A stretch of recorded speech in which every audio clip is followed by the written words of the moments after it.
Hey, everybody. We're going to share a story today. It's called Can a Cookie Change the World? Here we go.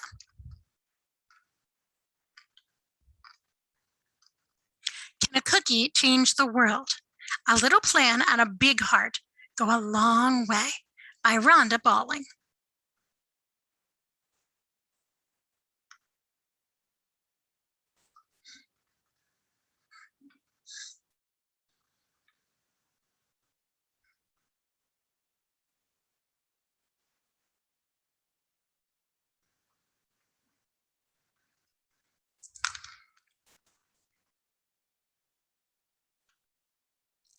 Mrs. Chocolate Chip Cookies filled her whole house with the scent of their just baked goodness. On her list of favorite things to do, baking was close to the top. Lately, she had been thinking of ways to help some people in her community. She took a warm plate of cookies up to her room. Maybe she was too young to really make a difference, but she kept thinking. So imagine you're sitting there in the house with Tessa. You smell those chocolate chip cookies. What do you think about? What are you smelling? What are you anticipating? They're warm cookies and they smell really good. And she's sharing them with you. And you're sitting in the room and you're kind of talking with her about things that maybe the two of you could work together to change the world. What would you be thinking? What would you be doing? She got dressed for the day and went downstairs. She had an idea that she wanted to run by her parents. Mom, Dad, Tessa said, I'd like to do something to help the homeless people in our town. What if I had a table at the mall for the Christmas bazaar or the holiday bazaar and asked for donations that we could give to the homeless shelter? Well, that sounds like a great idea. Would you give anything in return for donations? Tessa's mom asked. I could give them a cookie, Tessa suggested as she thought the idea through. Or maybe a bag of cookies if they donated a larger amount.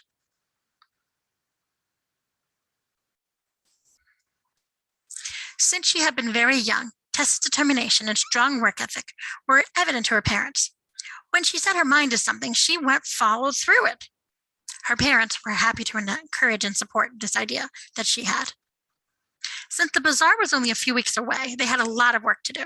She set a goal to make 600 cookies. They pulled out their favorite family recipes and checked their inventory of supplies.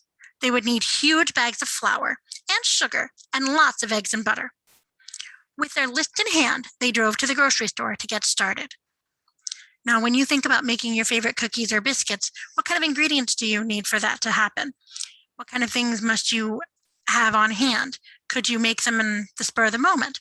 Or would you have to go to the store and buy some items? Could you improvise if you didn't have a specific item? Think about those kind of things. That, my friends, is what we call flexible thinking.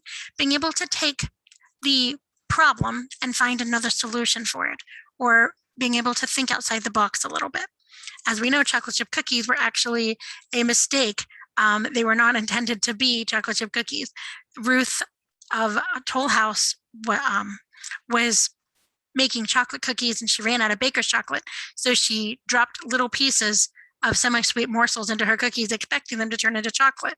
And they didn't. They turned into chocolate chip cookies instead. So she sold it. Wakefield, she called herself. She sold it to Toll House and they created the Toll House cookie brand for her. So that was a little mistake there too. But it's flexible thinking about things in terms of, how do you make those changes to adapt as you come across something. If you really want to have some fun, she wants to make 600 cookies. Figure out how many batches of cookies that is and write that number if you want to try that. It's flexible thinking too, because it's using your logic brain.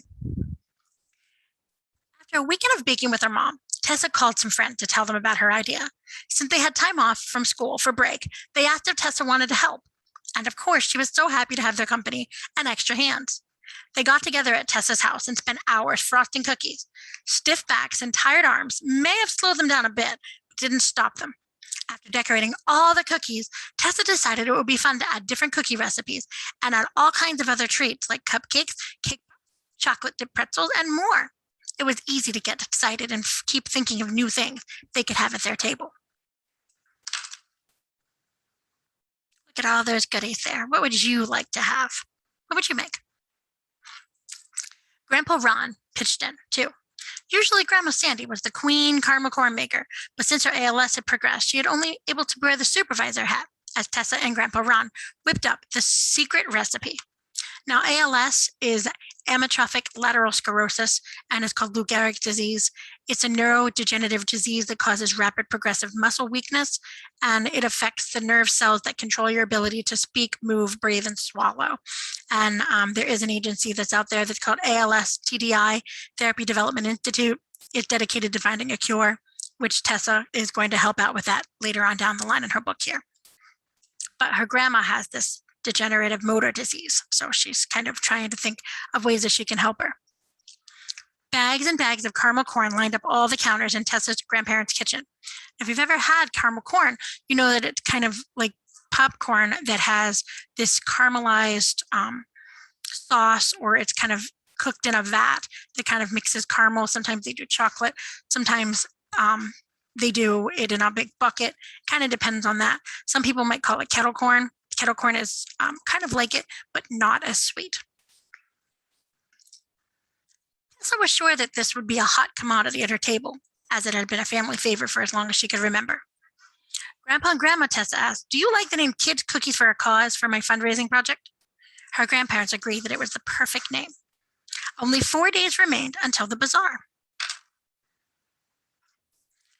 Finally, the date circled in red marker on the calendar arrived, and wow, was Tessa ever nervous. What if no one showed up? What if she didn't make any money for the homeless shelter? She had all the normal scary thoughts most people do when they try something new. Now, we know that when you try something new, your brain goes into, oh my goodness, fight, flight, or freeze mode, but we can use our logic brain to bring it back under control, right? Those normal scary thoughts can be really, really scary, but it doesn't necessarily stop you from doing it. And it's perfectly normal for Tessa to feel that way. So we want to give her some empathy and some kindness as she discovers that she's feeling kind of stressed out. Could she really make a difference? Would all the hard work be worth it? She decided to replace the negative thoughts with positive ones. She prepared for this, and she was going to have a great day. She just knew it. So way to go, Tessa. Flip your script there, friend. Way to go.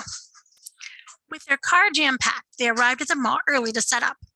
They unloaded bin after bin of cookies and supplies. Posters were hung, and the treat table was ready. Then their first customer showed up, and they just kept coming. What a great idea, some said. Others said, where's the famous caramel corn? As the donation flowed in, the cookies and the treats flowed out. Within 4 hours, their table was empty, and the cash box was overflowing. This is what Tessa had hoped for. Remember, cope with hope. Over $1,000 was made for the homeless shelter that day.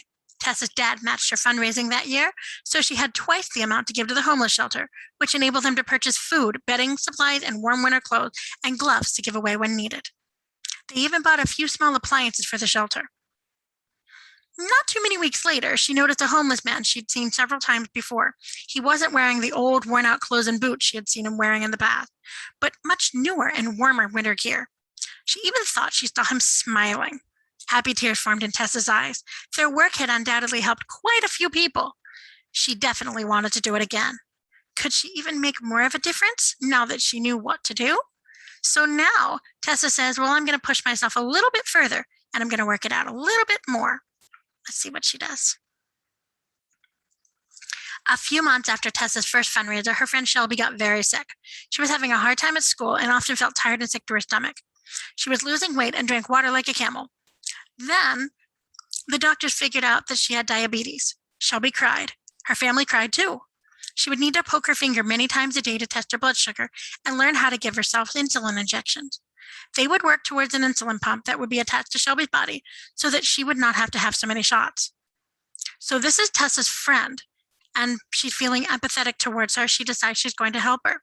Even though Tessa doesn't have diabetes herself, she can still understand what her friend is experiencing by giving her room to kind of experience her thoughts and her feelings as she needs to do so. And that's a perfectly okay thing to do. Tessa decided she would do another fundraiser at the next Christmas bazaar, or the bazaar, and this time it would benefit diabetes education so that she could help more kids like Shelby. With experience as her helper, Tessa wrote a list of what she needed to do to prepare for the next bazaar. She started several months ahead of time and froze dozens of cookies, cakes, and candies. Her mom helped her order special festive packaging in bulk quantities, and even set up a Facebook page for Kids Cookies for a Cause. And by the way, that page does exist. You can look it up. More friends joined in the effort. She still didn't know how much her fundraising project would help, but she definitely didn't want to give up. She kept a positive attitude and worked hard. So Tessa kept going even when it was hard to do. She's using flexible thinking to do that. Remember, sometimes with our anger dragon, the most important thing that we can do is give them options. Tell them things that they can do to help them calm down and feel better when they're stressed out, just like us. We are their logic, remember? The second year that Tessa had her treat table at the mall, she raised even more than the first year. It was so encouraging to give people a way to help others.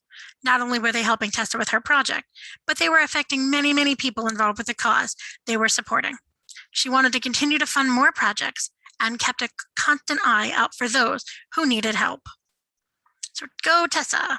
And if you look at the picture, there's a picture of Shelby with her insulin patch, and her teddy bear has one too. That's empathy with the teddy bear. And then there's a picture that kind of talks about the dog, what you have when you're doing those things with diabetes. Well, you remember Grandma Sandy, right? Tessa's grandma was very special to her. What her grandma was going through with ALS made those who knew her very sad. So Tessa's even experiencing some difficulty because her grandma is going through some really rough stuff. So although Tessa doesn't understand exactly what her grandma's feeling, she can still empathize with her and give her space, give her room, give her comfort and understanding. Sandy had always been the one to plan big family dinners and was warm and welcoming to all. People respected her for her kindness, wisdom, and positive attitude. Grandma Sandy had taught Tessa's mom how to be strong, and Tessa's mom taught Tessa how to be strong. Tessa learned early in life that a positive attitude was crucial to success and happiness. Now, I want to stop there for just a moment and tell you that a positive attitude does not mean that you don't see negativity. It simply means that you see through it or past it and are able to find some good even in this tough stuff.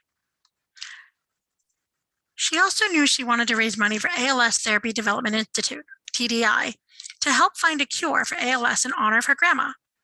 Throughout the year, Tessa planned carefully. She raised money with yard sales and took donations for supplies. She had her recipes organized by when she would bake them and mapped everything, including her marketing plan, on a big calendar. Rental of the school's kitchen for a few nights made it possible for mass cookie production. Grandma Sandy had so many friends who cooked for Tessa's table that year. More cookies, cakes, chocolate dipped pretzels, candies, and caramel corn were donated than ever before. Because Tessa kept showing up year after year, her table was popular, and people were excited to support the mission of Kids Cookies for a Cause. People flowed in by the hundred to support ALS at Tessa's treat table. You'd never guess that they raised over $9,000, but that's exactly what happened. She couldn't wait to tell Grandma Sandy the amazing news. $9,000 for ALS research. That's just so cool. So then she kept going, and she realized what she could make a difference, even if it was just a small difference. Let me win. But if I cannot win, let me be brave in the attempt. And remember what bravery is. It's not that you're not scared. It's that you're willing to try, even if you are scared. And that's a Special Olympics oath. If you've ever heard of the Special Olympics, it's a program that's used for children and young adults who have some sort of challenge that they have to overcome. And it's a very productive and powerful group and very powerful support and fun and celebration and joy for all kids and all young adults. So the following year, Tessa decides that she's going to do something totally different. And she continued to support great causes by giving to Special Olympics the next year. She had several friends whose yearly highlight was to participate in the Special Olympics Games. Training all year with swimming, running, biking, and all kinds of exercises prepared the athletes for competition and encouraged them to dream as they aim for their goals. Their struggles built strength and determination. The losses taught them always to keep trying, and the victories were triumphant and joyful. All of it brought celebration, fun, and memorable experiences with family and friends. The expensive travel, however, was a huge burden to many participants, and Tessa knew her help would go on to use great use. She was incredibly honored to give to Special Olympics. So she decided that she's going to donate the money to Special Olympics instead. and she's going to help them with their travel and some of their supplies and all those good things to keep this process going. There was never a shortage of those needing help. Tessa wanted to help them all, but chose for her 5th year to fundraise for a sweet 6-year-old girl named Lexi. For a long time, Lexi's parents and her doctors couldn't figure out why she was so sick and in such horrible pain. Then they discovered that she had a rare disease called CRMO. That disease caused her bones to easily break and for her body to always hurt.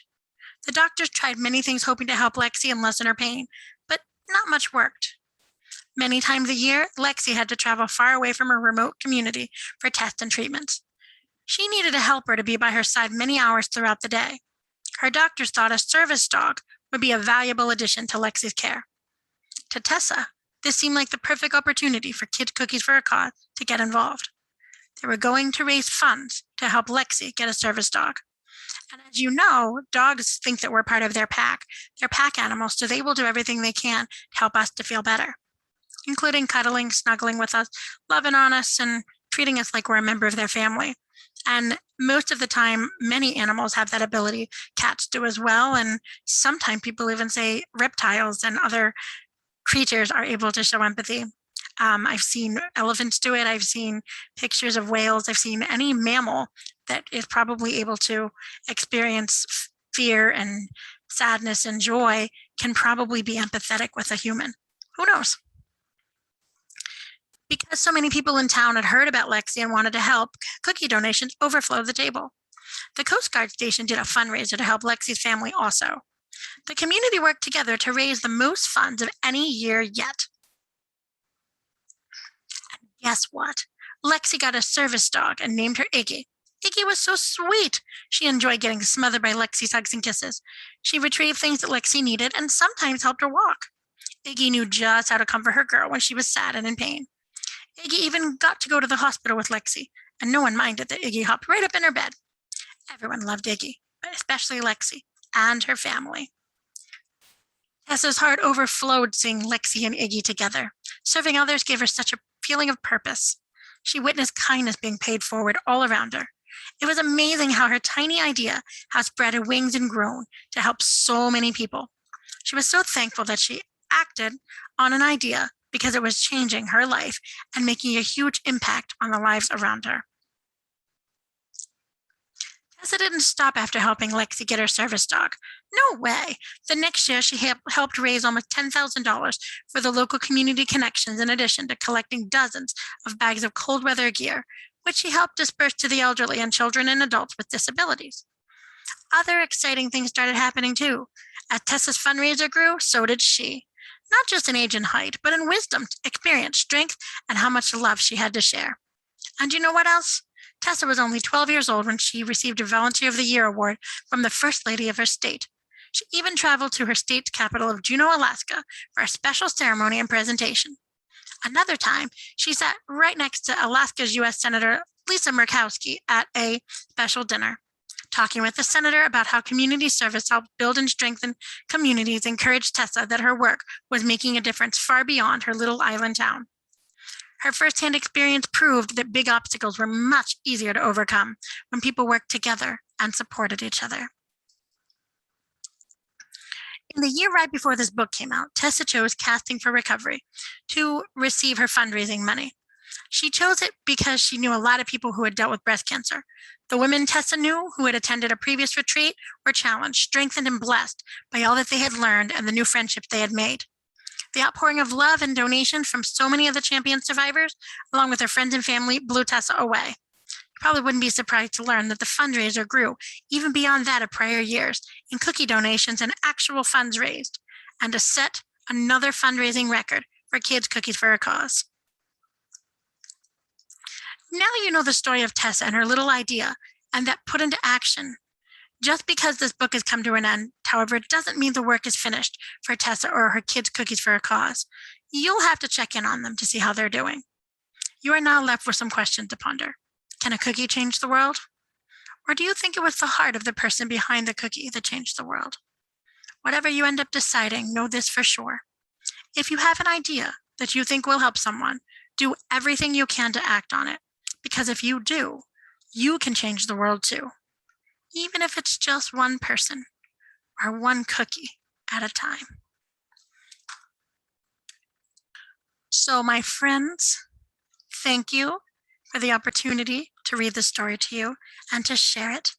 Thank you for the opportunity to talk to you about empathy and love and kindness and how do we tame our anger dragon with a little bit of love and kindness. When we give empathy to other people, we also take some back for ourselves. That's what the anger dragon's all about, is being able to give ourselves the ability to say, I've got this. I understand. I hold space for myself. I hold love for myself. I hold kindness for myself. So thank you very much, friends. May you be happy. May you be healthy. May you be peaceful. And may you have a great rest of your day. Thank you. Bye-bye.